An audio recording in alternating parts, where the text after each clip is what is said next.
Look at how beautiful they are. I'm so excited.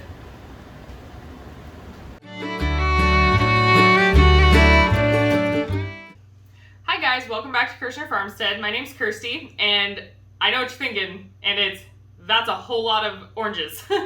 So yes, it is.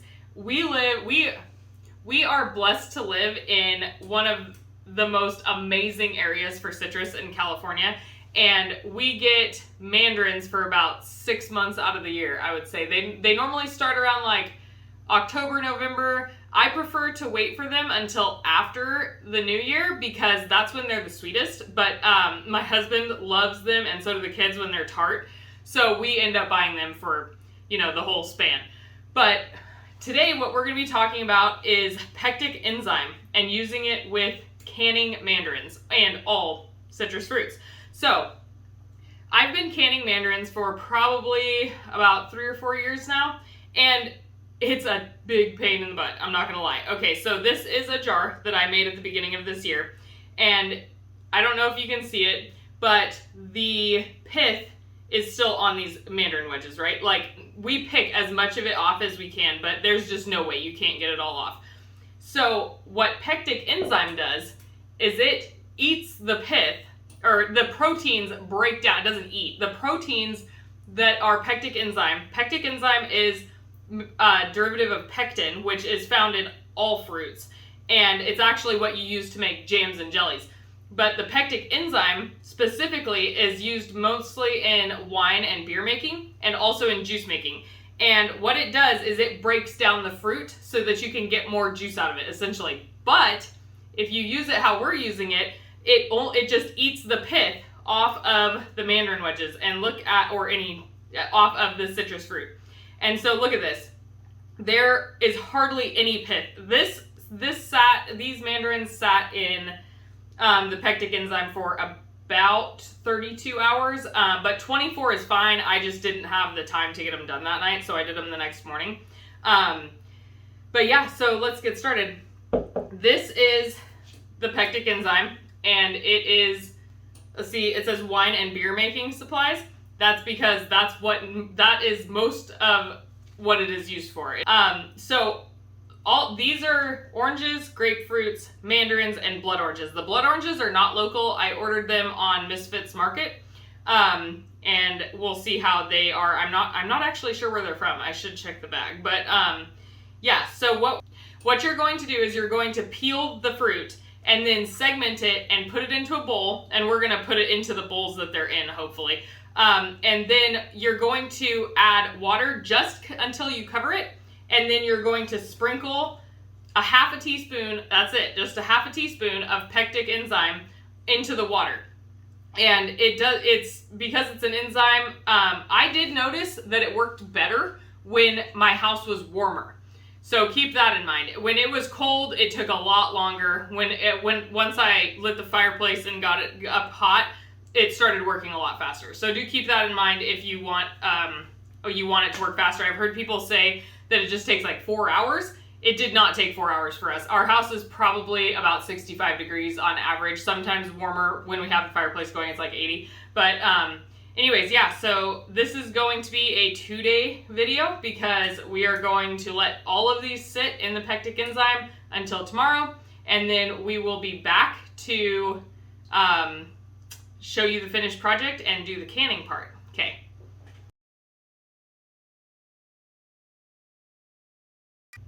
Oh my gosh, you guys, I'm seriously so excited to can these blood oranges. When I was in culinary school, I did a blood orange panna cotta, which is like a type of fancy pudding pretty much. But I just fell in love with them in Texas, and now they're not super easy to find. I did find one local grower that had some when I was buying bulk mandarins from him one year. And he did have some, but I lost his contact information.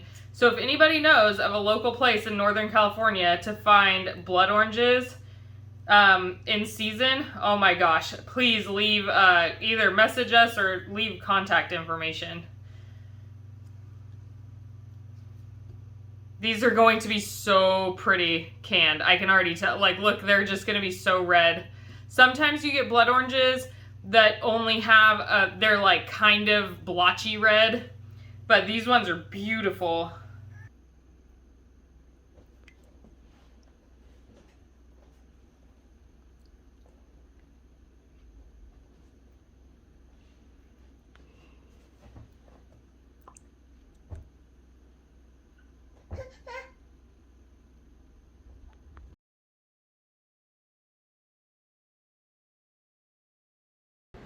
Alright guys, so we are back with our citrus, and we actually had an issue with the oranges. They kind of tasted funky after doing them. They were like really tart and almost bitter instead of, you know, sweet like you would hope that they would be. And like they were when we put them in. We just had an issue from the start. Like I was trying to segment them, and they were, instead of, I'm sure you guys have all had this happen, when you're peeling an orange and instead of it segmenting, it just kind of like tears into pieces. That's how they all were, and they were really delicious and sweet. But I only managed to get 4 to actually segment, and I saved the rest for the kids to eat fresh. We are actually going to do pineapple in our canned fruit cocktail instead of the oranges. So, keeping with the citrus theme. Okay, so we are going to be water bath canning today, and that means we are going to need a large pot like this one, and that's what we are going to be doing the actual canning process in. Citrus does not need to be pressure canned, and actually really shouldn't be pressure canned, because it's going to break down the quality of the food so much that it just, don't do it. It's perfectly safe to water bath can citrus. So and on top of it, we are going to be making a medium syrup. You don't have to do this. You can use water, you can use white grape juice, you could use any juice that you want really. You could use light, medium, or heavy syrup. We're doing a medium syrup, which is 1 part sugar, 2 parts water. So if you want a light syrup, you're going to do 1 part sugar and 3 parts water. For a medium is going to be 1 part sugar, 2 parts water. And then if you want a heavy syrup, it's even 1 to 1. So let's get this started. Our big pot is already coming to a boil because it takes a long time. So I started it when I was setting everything up. So we're going to put our water and our sugar into, I made it easy. I'm going to be doing a really big batch because I'm going to be canning more blood oranges this coming week. So I'm making a big batch, and if I don't use all of it, I'll just use it for those. I ordered, if you guys look, I have a video on Misfits Market, and I ordered 10 more pounds of just those blood oranges because I was so impressed with them. So we will be canning all of those coming up. You don't need to bring this syrup to a boil. You just need it to, you need to melt the sugar and get it hot so that your jars are hot when they go into the canner. So while our syrup is heating up and the pot is coming to a boil, I'm going to wash my mason jars. I am using 1 pint jars. You can use quarts. You could use whatever size you want. You could use little 4 ounce if you like the cup size from the store, or you could use 8 ounce. Right now, even with 4 boys, we won't go through a whole quart at a time. So I like to just open up a pint, and then we don't have stuff sitting in the fridge going bad, because I mean, they might eat it or they might not, and I wouldn't want it to go bad. So we're still canning in pints for now. So the rules have been changed on sterilizing your jars. Supposedly, you don't have to anymore as long as you are canning for over 10 minutes. Obviously, it's always kind of made sense to me that if the food inside is getting sterilized, then the jar should be getting sterilized, right? But the officials have now said that you don't have to sterilize jars, and we will be canning these for 15 minutes, so I am not going to sterilize them. I save my ball boxes, or the canning whatever brand. I save this box so that we can put the finished product in them, and then if you have to stack, so if you have a box down here and you have to stack. You're supposed to have a layer of cardboard between the jars. Some people don't like to do this. So I do, because I am limited on space. So I do stack. I just make sure that I have cardboard between. So I just save this and then stack them right on top of each other. Okay, so I'm going to get these washed, and we will be back to pack. All right, so all of our jars are washed, and the lids are all washed in hot soapy water. That's all you got to do, as long as you're going to be canning for at least 10 minutes. So there used to be a rule that said that you had to simmer the lids. A lot of people still do it. I don't. I dropped it. It is not necessary anymore. Honestly, the rubber is so much thinner on the lids now. I actually have some old lids. I'll pop up a picture of the difference in the new ones and the old ones. And it's so insanely different that I think that's why they don't want to compromise the rubber by boiling it and messing it up. So that's just my take on that. But anyway, so we're going to mix our citrus together. We don't have as many grapefruits as we do mandarins and so this is 2 pineapples. I actually they were almost going bad. I was going to do them in the video, but I had to get them done before, and they're still kind of frozen, so, which is not a problem. It's not going to hurt anything. The hot syrup is going to be poured onto them, and it's not going to affect a thing. So I'm just going to make sure that there's at least 1 or 2 grapefruits in each jar, because there isn't as many. So these blood oranges are so beautiful. I know I was talking about it before, but they're just so dark and amazing. They're gonna look so good in the canning jars. Look at this.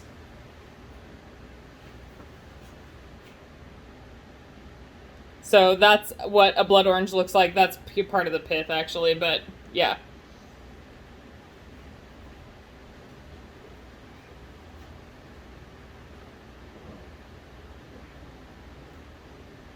They're a little more fragile.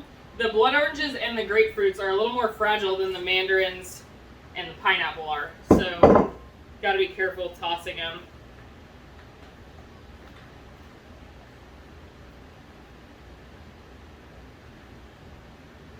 I feel like my bowl's not big enough. We are so lucky to live in an area that has fruit year-round. I mean, my mom just lives right over the Sierra Nevadas in Nevada, on the Nevada side from us, and she has such a hard time finding produce that's actually decent.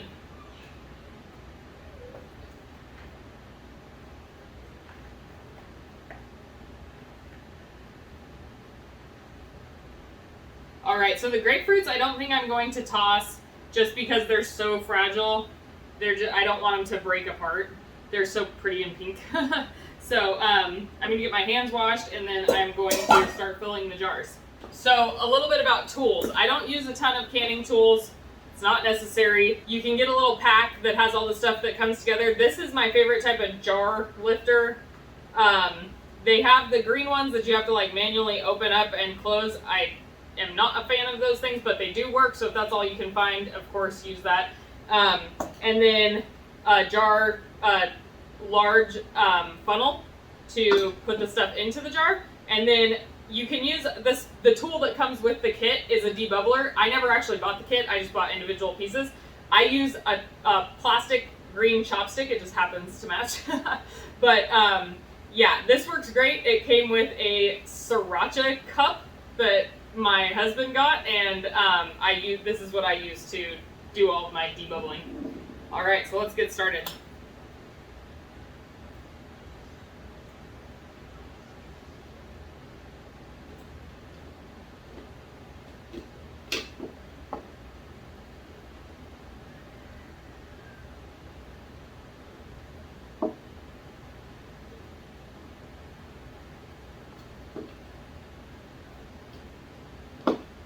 So what do you guys think? Do you like grapefruit or not? I'm not a grapefruit fan, but my husband loves it.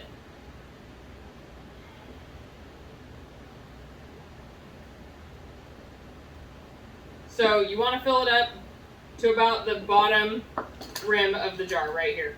So that's what we're going to fill it up to. And then we will rinse or wipe off these jars before we get them in the canner.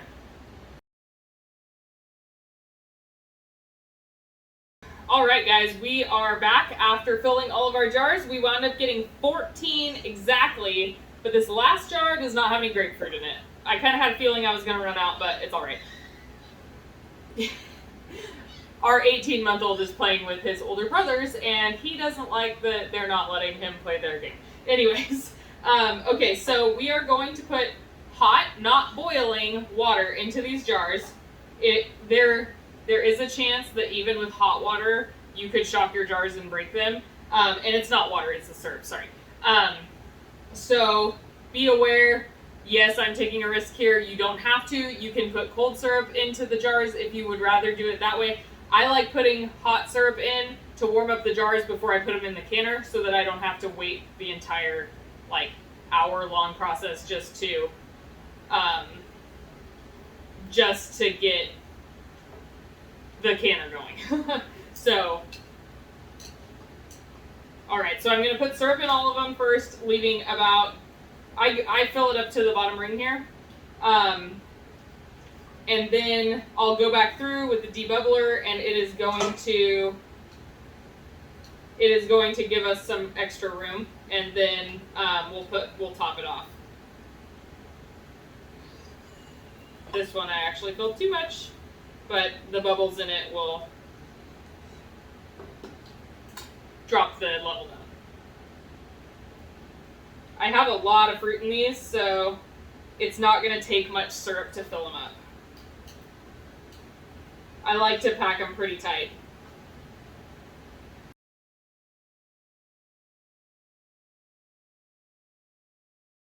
Now, we like to fill the jars up as full as we can, right? Because not with the liquid. We want to fill them up as full as we can with the fruit so that we're not wasting jar space, especially with how, hard jars can be to come by these days. It's getting a lot better. I don't know, in your areas, is it better? We pretty much see our canning section at our local Walmart is actually full for the first time in 2 years. We were very surprised to see that. So you're just going to stick your canning, your debubbler or chopstick down into the jar. Make sure you pack the fruit back down to get as many bubbles out as you can, because if not, then the syrup is going to be down lower in your jar. With having 2 babies now, it makes it a lot harder to get big canning projects done. So I've been doing a lot more like half projects. Instead of doing 50 jars at a time, I'll do like 12 jars a day or whatever I can get done while Tanner's napping and the older boys can play with Colt. This is the one I filled up really full, so I might have to take some of the juice out of it actually. You don't want the juice to be too high, because if it is, you could have siphoning, which means when it's in the canning pot or when you pull it out of the canning pot, the vacuum inside of the jar can suck the moisture out through the little bit. That's why you don't tighten the ring down all the way. You just tighten it finger tight so that it can push the air out, right? But if it's siphoning, then it pushes the juice out, and if it's too high, then it could siphon out, and sometimes you'll see a canned good that's like got liquid down to here. That's because it's siphoned out.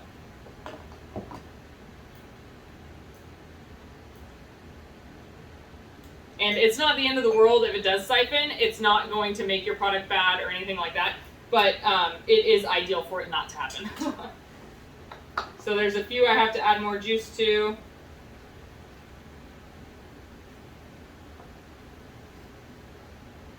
Let's call it what it is. It's not juice, right? It's syrup. So there's a few that I have to add more syrup to.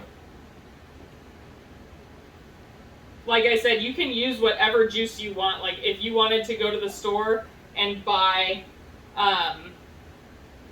white grape juice, cranberry juice, whatever kind of juice that you would want to do, you could do that too. But I didn't want to. We have the sugar, and so I wanted to use what we had. All right, those all look pretty good. Now what we're going to do is we are going to wipe the rims with a wet paper towel. Since there's no fat in this, we're not going to be using vinegar. We're just going to use water to wipe off our rims and make sure that they're clean. And I wipe one and then I put a lid on it. That's just so that I know that it's done. So finger tight is you go like this and then just a tiny bit tighter. Nothing that, not what you would crank your wrist with, right? So you just use your fingers.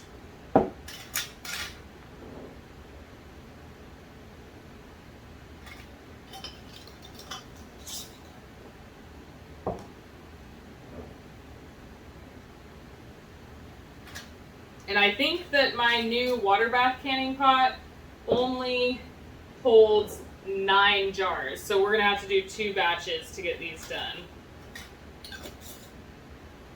This Pectic Enzyme though, guys, is a game changer. I'm gonna pop up a picture of the difference of using the Pectic Enzyme compared to not before. And it is just, it's totally fine to not use it, but it's so amazing when you do. The end product is just so pretty. I have these canned mandarins behind me that I haven't put in their home yet.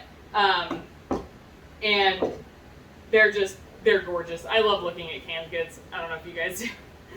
But at the same time, you don't want your canned goods anywhere where the sun can reach them, because it makes them go bad faster. And it also discolors the stuff, so don't store them anywhere like in a windowsill. That's bad. Or anywhere in direct light.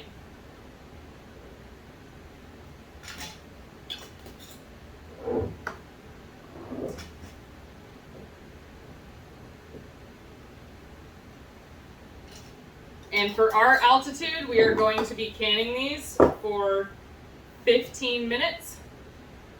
Pretty much it. So anything over 1,000 feet, if you're under 1,000 foot sea level, then you can can for 10 minutes. If you're over that, it's 15. For pints, 24 quarts. Oh, forgot the lid there.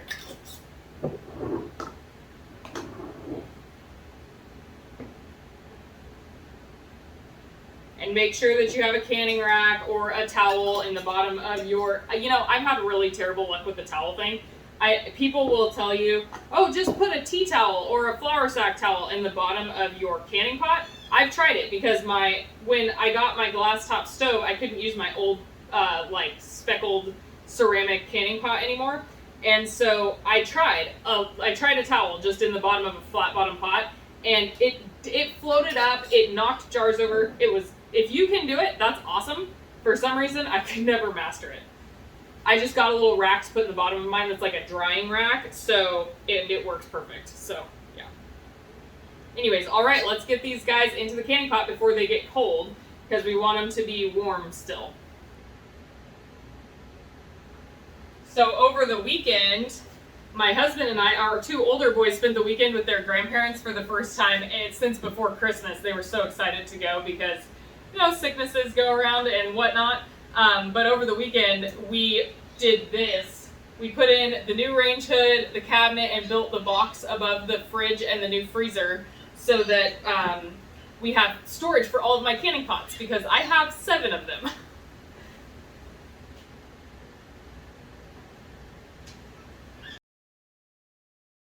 Now I am going to take a quart-sized jar, empty, and put it in the center because I did 7 around the edge. I could fit 2 more in the middle, but I want to keep those for the next batch. So I'm going to take an empty jar and put it in the middle, and then that's going to hold the jars from falling in. Be careful, don't let it go glug and pop water in your face.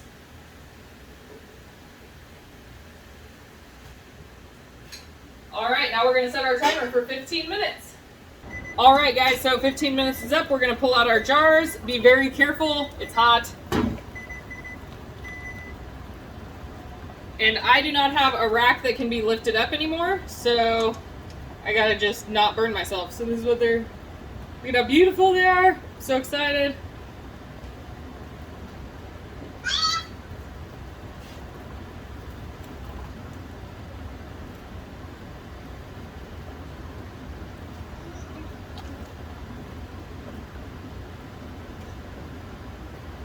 So make sure that you don't tip your jars majorly sideways. You can go a little bit to like get the water off of the top, but don't tip them completely sideways.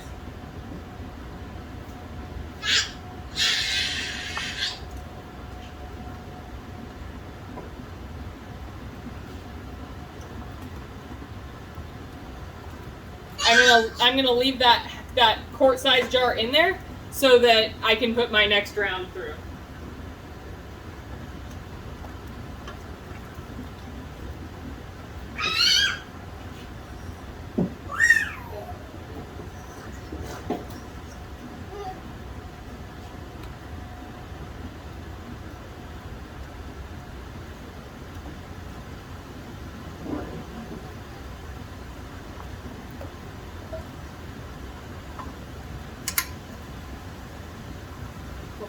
It's hot, bud.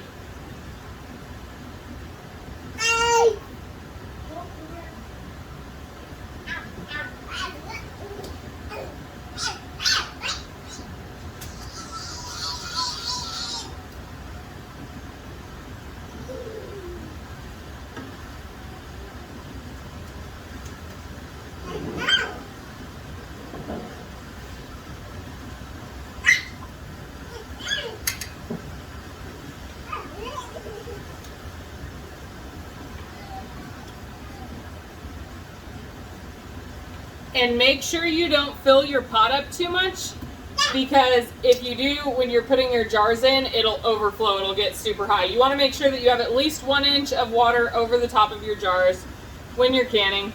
All right, so we will be back to show you the end product. All right, you guys, so our second batch just came out of the canner, and I think it's important to show the good and the bad.